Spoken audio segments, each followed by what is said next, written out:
समय बहुत कम बचा है और एग्जाम भी सिर पर है। जैसे जैसे समय गुजरता जा रहा है आपकी टेंशन भी बढ़ती जा रही है और आपको लग रहा होगा कि इतने कम समय में तैयारी कैसे हो पाएगी, अच्छे मार्क्स कैसे आ पाएंगे। कहीं आपको भी तो ये नहीं लगने लगा कि अब बहुत देर हो चुकी है, अब कुछ नहीं हो सकता। दोस्तों देर नहीं हुई है, हाँ, लेकिन आपसे एक छोटी सी गलती जरूर हुई है। वो गलती ये है कि तुमने अपना समय पहले सही से इस्तेमाल नहीं किया। शायद उस समय तुम्हें दोस्तों से फोन पर बात करना या सोशल मीडिया का इस्तेमाल करना ज्यादा जरूरी लग रहा था, लेकिन जो हो गया वो हो गया, उसे बदला नहीं जा सकता। लेकिन आप इस गलती को अभी भी सुधार सकते हो। सबसे पहले तो अपने दिमाग से इस बात को निकाल दो कि अब कुछ नहीं हो सकता। तुम्हारे पास जितना भी समय बचा है उसे ये सारी बातें सोचने में खराब मत करो कि काश मैंने पहले पढ़ाई कर ली होती, क्योंकि इससे तुम्हें कोई फायदा नहीं होगा, लेकिन तुम्हारा बचा हुआ समय जरूर खराब हो जाएगा। हाँ, लेकिन अब खुद से ये वादा जरूर कर लेना कि जो गलती अभी हो गई है वह आगे आप नहीं दोहराओगे। अब जितना भी समय बचा है उसे दिल से नहीं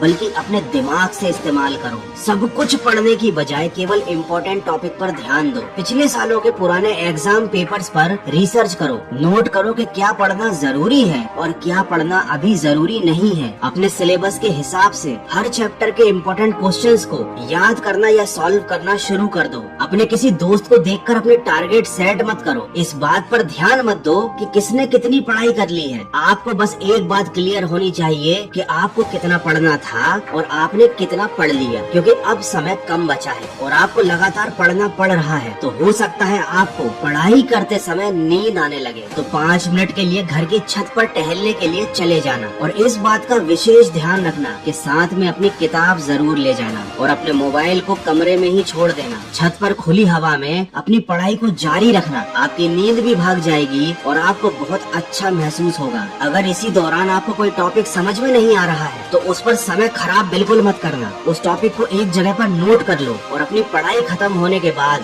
उस टॉपिक को समझने के लिए इंटरनेट की हेल्प लो या अपने किसी बड़े भाई बहन या दोस्त से पूछ लो। लेकिन उस टॉपिक के बारे में सोच कर अपना टाइम बिल्कुल खराब मत करना, क्योंकि आपके पास टाइम बहुत लिमिटेड है। देखो, जैसे मोबाइल में गेम खेलते समय जब तक आपका मिशन कंप्लीट नहीं हो जाता, आप किसी से न बात करते हो, न किसी की बात पर ध्यान देते हो, न ही मोबाइल से नजरें हटाते हो। ठीक वैसे ही जब तक आपकी पढ़ाई कंप्लीट ना हो जाए, आपको अपनी किताबों से ध्यान नहीं हटाना है, फिजूल की बातें नहीं करनी है और न ही फालतू में मोबाइल चलाना है। याद रखो, लाखों में एक बंदा IAS बनता है, हजारों में एक बंदा अच्छी बॉडी बना पाता है, क्योंकि यह लोग दर्द सहते हैं, तकलीफ सहते हैं, लेकिन इनका फोकस अपने लक्ष्य से नहीं हटता। इनका ध्यान केवल अपने आने वाले रिजल्ट पर होता है। तुम्हारा ध्यान भी अपने रिजल्ट पर होना चाहिए। याद रखो, कितनी तकदीरें बदलनी है तुम्हें, कितनों को रास्ते पर लाना है। अपने हाथों की लकीरों को मत देखो, तुम्हें इनसे भी आगे जाना है। तो बिल्कुल अपना समय खराब मत कीजिए, अभी से पढ़ाई में लग जाइए और ऐसा रिजल्ट लेकर आइए कि सब हैरान रह जाएं। आज के वीडियो में बस इतना ही।